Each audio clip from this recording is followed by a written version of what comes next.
जेवण केल्यानंतर आपण ताटात हात का धुवू नये? सध्या ग्रामीण भागातील आणि बऱ्याच ठिकाणी असे दिसून येते की अनेक लोक जेवण केल्यानंतर त्याच ताटात हात धुतात, पण हे अंत्य चुकीचे आहे. जेवण केलेल्या ताटात हात का धुवू नये, यामागे नक्कीच रहस्य काय आहे हे आज आपण आजच्या या व्हिडिओमध्ये जाणून घेणार आहोत. पण व्हिडिओमध्ये पुढे जाण्याआधी माझी तुम्हाला विनंती आहे की कृपया चॅनलवरती नवीन असाल तर चॅनलला नक्की सबस्क्राईब करा आणि व्हिडिओला एक लाईक करून कमेंटमध्ये जय श्री कृष्ण असे लिहा.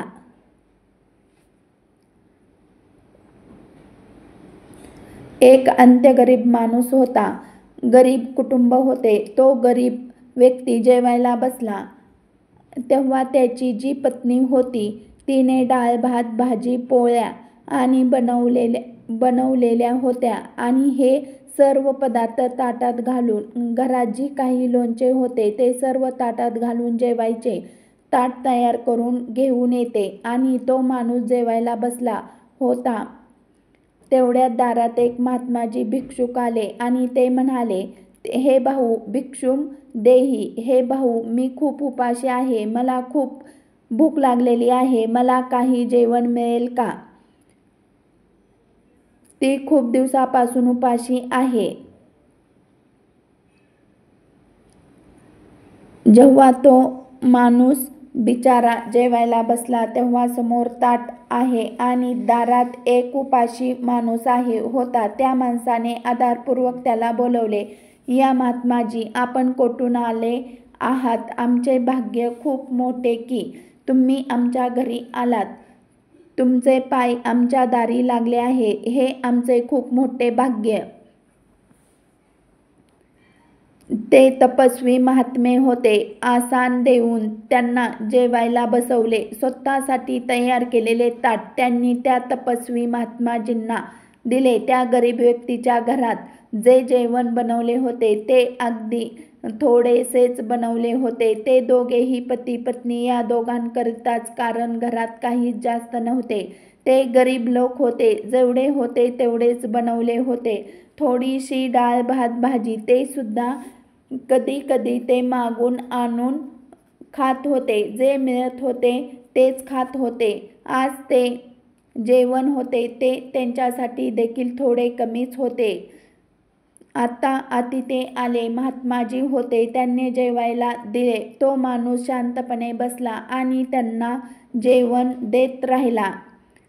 महात्माजी जेवण करू लागले आणि महात्माजी म्हणाले, आणखी आणा, आणखी थोडे जेवण आणा. त्यावर त्यांच्या पत्नीने सांगितले, आता फक्त शेवटच्या 2 पोळ्या उरल्या आहेत आणि तेवढ्याच उरलेल्या आहेत. जेव्हा त्यांच्या पत्नीने सांगितले की फक्त शेवटच्या 2 पोळ्या आता शिल्लक उरलेल्या आहेत, तेव्हा ते बाहेर जेवायला बसलेले महात्माजी ऐकले की आता आहेत. तेव्हा ते बाहेर जेवायला बसलेले महात्माजीने ऐकले की आता यांच्याकडे फक्त 2च पोळ्या उरल्या आहेत, बाकी काहीच नाही. तो गरीब माणूस 2 पोळ्या घेऊन आला आणि म्हणाला, महाराज हा प्रसाद घ्या.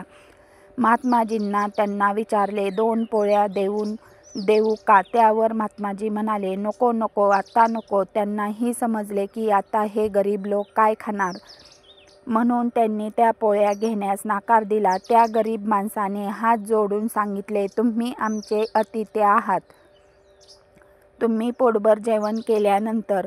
महात्माजी म्हणाले, ठीक आहे, एक ठेव. मग एक पोळी त्यांना ठेवली आणि दुसरी पोळी शिल्लक उरली. त्या महात्माजीने म्हणजे अतिथीने डाळ भात भाजी खाल्ली. आरामात 5 पोळ्या खाल्ल्या आणि पोटभर खाल्ल्यावर आनंद झाला. 5 पोळ्या खाऊन त्याचे पोट भरले आणि ते त्याच्या मार्गाने निघून गेले. आता त्या गरीब माणसाच्या घरी 2 नवरा बायको जेवणाचे उरले होते. त्यांनी जेवणाचे सर्व भांडी बाहेर आणून ठेवली आणि ताट लावलेले उरलेली थोडीशी भाजी होती, थोडेसा भात होता, डाळ होती. त्यातून दोघांनी आपले ताट तयार केले. एक पोळी उरली होती, ती दोघांनी अर्धी अर्धी घेतली. मग त्या दोघांनी जेवण केले. आपण विचार करा, अर्ध्या पोळीने कोणाचे पोट भरते? दिवसभर त्या माणसाने काहीही खाल्ले नव्हते. संध्याकाळीही काही मिळाले नाही. फक्त एक वेळचे जेवायला मिळते आणि नाश्ता काही झाला नव्हता. फक्त अर्धा पोळी मिळाली. त्याने ते अर्धी पोळी खाल्ली आणि दोघांनी थोडे खाल्ले आणि जसे त्याने जेवण केले तेव्हा ते हात धुवायला बाहेर गेले. पूर्वी लोक अंगणात बाहेर जाऊन हात धुत असे, कारण हे पारंपरिक आहे की ताटात हात धुतला जात नाही. तुम्ही हे पाहिले असेल की लोक ताटात हात धुत नाहीत, तर बाहेर जाऊन हात धुतात. आजही अनेक लोक आहेत की जे ताटात हात धुत नाहीत. इतक्यात मोठ्या भांडारक्यात जेथे 30 ते 40,000 लोकांचे जेवण बनते, पण तेथेही कोणीही ताटात हात धुत नाही. ताटात हात धुण्याचे नियम नाही. ताटात हात धुवू नये. लोक खूप असतात जे घरात जेवण करतात आणि जेवण झाल्यानंतर आजकाल आळस इतका वाढला आहे की जेवणाच्या ताटावरून उठून जाऊन बाजूला हात धुण्याचा कंटाळा करतात, म्हणजे वॉशिंग बेसिनपर्यंत जाऊन हात धुवू शकत नाहीत आणि तेथे बसून ताटात हात धुतात. हात कधीही ताटात धुवू नये. ताटात व्यवस्थित जेवण करा. तुमच्या ताटात आहे त्याचा एक दाणा देवाला अर्पण करा. अनेक लोकांचे नियम असतो की जेव्हा जेवणाचे ताट समोर येते तेव्हा त्यांच्या जेवणाला ताटातून थोडेसे अन्न देऊन देवाच्या नावाने खाली ठेवतात आणि मग जेवण ग्रहण करतात. पाणी जेवणाच्या ताटाच्या चारही बाजूनी फिरवतात आणि मग जेवण स्वीकारतात. देवाला खूप भूक लागल्यानंतर जेवण करत नाही. ते प्रसाद बनतो. त्या प्रसादाचा एक एक दाणा खाल्ला पाहिजे. तो फेकू नये. म्हणून ताट स्वच्छ करून जेवण करावे.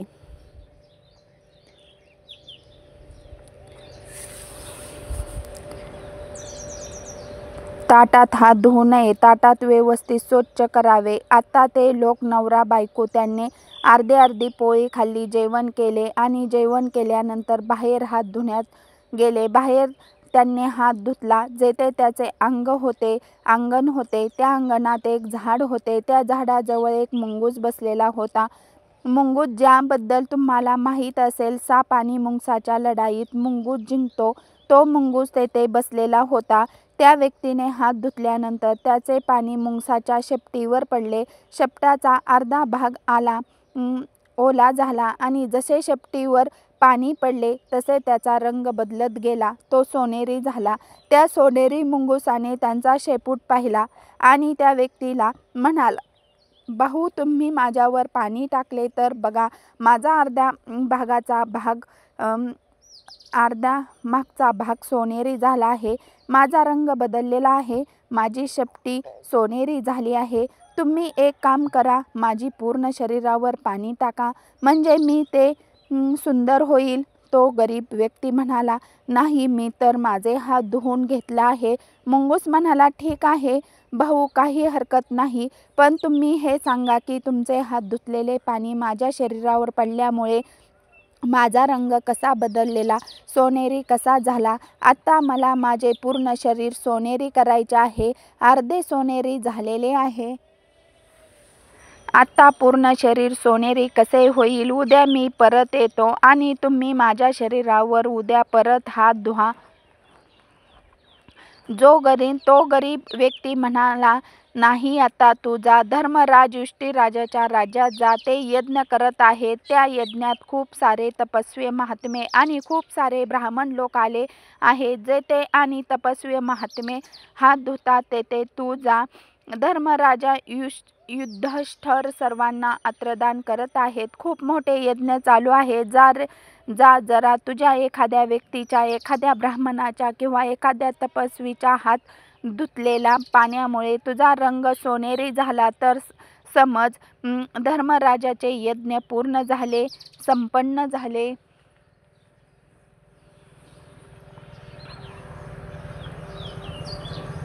आता मुंगूस खूप आनंदी होऊन धर्मराज उद्दिष्टाच्या राज्यात गेला, जेथे खूप सारे अनेक लोक जेवण करत होते. तपस्वी होते, एकापेक्षा एक महात्मे होते आणि काही ब्राह्मणही होते. जेथेही सर्व लोक हात धुत आहेत तेथे मुंगूस जाऊन बसले. हजारो नव्हे तर लाखो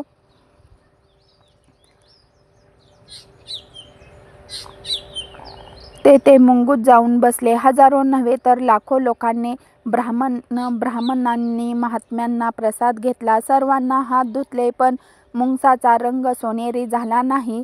आता सर्व लोक जेवण करून दक्षिणा घेऊन ब्राह्मण निघून गेले.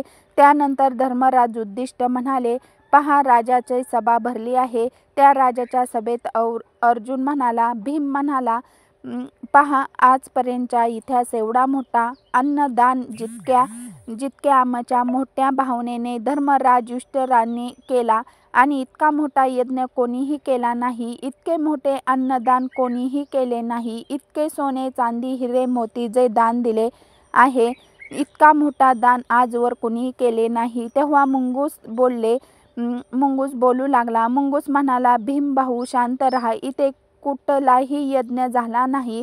यज्ञ तर एका गरीब माणसाच्या घरी झाला होता. भीमाने मुंगसाला बोलवले आणि विचारले, तू कोण आहेस? मुंगूस म्हणाला, भैया, मी मुंगूस आहे. भीम म्हणाला, मग तुझे शरीर सोनेरी कसे झाले? अर्धे शरीर सोनेरी कसे झाले? मुंगूस, तर असे नसते. तुझे हे केस सोनेरी चमकत आहेत, असे कसे झाले? त्याने सांगितले, भीम महाराज, जवळ एका गाव आहे. त्या गावात एक गरीब माणूस राहतो, जो खूप श्रद्धा आणि भक्तीने देवाला मानतो. त्याला जे काही भिक्षामध्ये मिळते त्याचे जेवण बनवतो, खातो. त्याने जेवण करून जसे हात धुतले आणि त्याचे पाणी माझ्या शरीरावर पडले, तसे माझे अर्ध शरीर सोनेरी झाले. त्याने सांगितले, युधिष्ठिर राजाच्या यज्ञात जा. जर तुझे पूर्ण शरीर सोनेरी झाले तर समज त्याचे यज्ञ पूर्ण झाले. पण एक भीम, तुझे यज्ञ अजून पूर्ण झाला नाही. मी येथे बसलो आहे, भिजत राहिलो, पण माझे शरीर सोनेरी झाले नाही. आणि तुम्ही म्हणतात धर्मराजाची एवढी मोठी यज्ञ केले, एवढे मोठे दान केले. तो गरीब माणूस होता आणि त्यांच्या हात धुण्यामुळे माझे शरीर बदलले. येथे तर खूप लोकांना खाल्ले आहे, काही झाले नाही. इतके ब्राह्मणाने खाल्ले, काही झाले नाही. आता श्रीकृष्ण त्या सभेत बसले होते. श्रीकृष्ण मंद हसत होते. अर्जुन म्हणाला, हे क्षमा, हा मुंगूस कोण आहे आणि हे काय आहे? आणि हा काय सांगत आहे? आम्हाला माहीत नाही. तुम्ही सांगा, यज्ञ पूर्ण झाले की नाही? आता सभेत चर्चा होऊ लागली की धर्मराज यांनी एवढे पैसे खर्च केले आहेत, पण त्याचा यज्ञ पूर्ण झाला नाही. मुंगूस म्हणत आहे की यज्ञ तर पूर्ण झाला नाही. जोपर्यंत पूर्ण शरीर सोनेरी होणार नाही, तोपर्यंत यज्ञ पूर्ण मानला जाणार नाही, संपन्न होणार नाही. आता श्रीकृष्णाने विचारले तेव्हा श्रीकृष्णजी म्हणाले, ऐका, तुमचे यज्ञ अजून पूर्ण झाला नाही, म्हणूनच त्याच्या शरीर अजून पूर्ण सोनेरी झाले नाही. जेव्हा तुमचे यज्ञ पूर्ण होईल तेव्हा त्याचे शरीर नक्कीच सोनेरी होईल. अर्जुन म्हणाला, प्रभू, माझ्या भावनेने जितका मोठा यज्ञ केला तसा यज्ञ आजवर कोणीही केला नाही. जर कोणी केला नाही तर त्याचे अर्ध शरीर सोनेरी कसे झाले नाही हे सांग. आधी तर एवढा मोठा यज्ञ कोणी केला नाही. जर त्याचे पूर्ण शरीर सोनेरी होणार असेल तर अजून त्याचे अर्ध शरीर सोनेरी कसे झाले नाही हे मला जाणून घ्यायचे आहे. तेव्हा भगवान श्रीकृष्ण म्हणाले, मुंगूस सोनेरी कसा झाला? अर्जुन, हा मुंगूस त्या गावात गेला होता. तो एक गरीब माणसाकडे गेला होता, जो देवाला श्रद्धा आणि भक्तीने स्मरण करतो आणि देवावर खूप श्रद्धा ठेवतो. त्यांच्या मनात कुठलेही छल कपट नाही, सरळ स्वभावाचा होता. तो जेवण्यासाठी बसला होता. तसाच एक अतिथी आला. त्याने आपले ताट पुढे केले आणि संतोषजनक जेवण त्याला दिले. आपले संपूर्ण ताट त्याने अतिथीला अर्पण केले. त्यानंतर उरलेली अर्धी पोळी त्यांनी खाल्ली आणि अर्धी पोळी त्यांच्या पत्नीने खाल्ली. संतोषजनक भावनेने त्यांना अतिथीला जेवण दिले. जे मिळालेले ईश्वराचा आभार मानून त्यांनी ते खाल्ले. त्या संतोषी भक्ताने हात धुतल्यावर त्याचे हात धुण्याचे पाणी मुंगसाच्या शरीरावर पडले. तेव्हा त्या मुंगसाचे अर्ध शरीर सोनेरी झाले.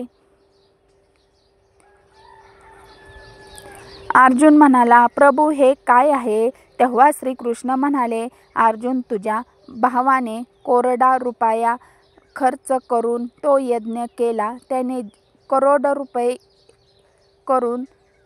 खर्च करून तो यज्ञ केला. त्याने जितके पुण्य मिळाले नाही त्यापेक्षा अधिक पुण्य त्या खऱ्या भक्ताला मिळाले, त्या संतोषी भक्ताला मिळाले, ज्याने एक खऱ्या तपस्वीला जेवण दिले. कारण तुझ्याकडे करोड रुपये आहेत म्हणून तू करोड रुपये खर्च करू शकलास, पण त्या व्यक्तीकडे फक्त एक ताट जेवण आणि 5-6 पोळ्या होत्या.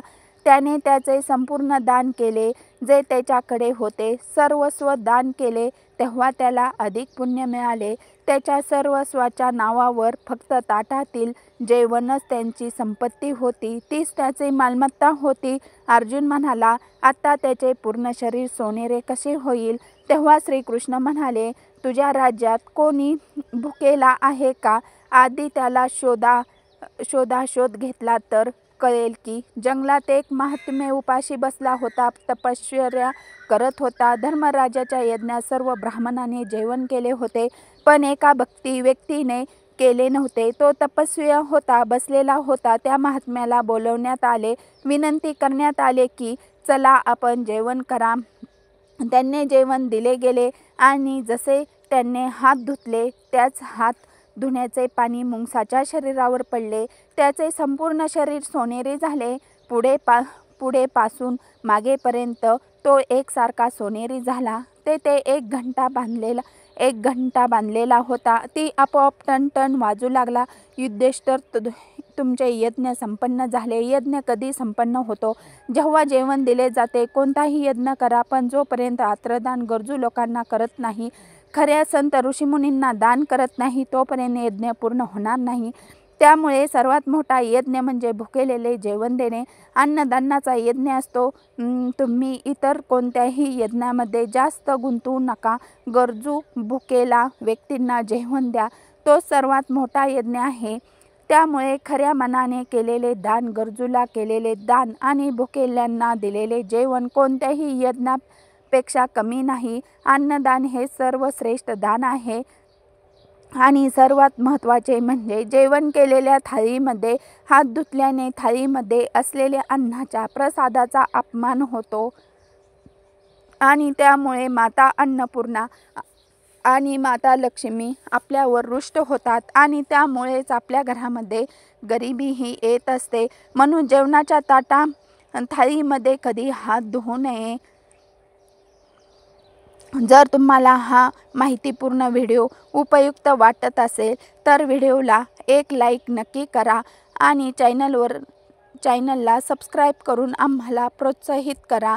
तसेच हा व्हिडिओ संपूर्ण पाहिल्याबद्दल आपणा सर्वांचे मनापासून आभार. धन्यवाद. श्री स्वामी समर्थ. रामकृष्ण हरी.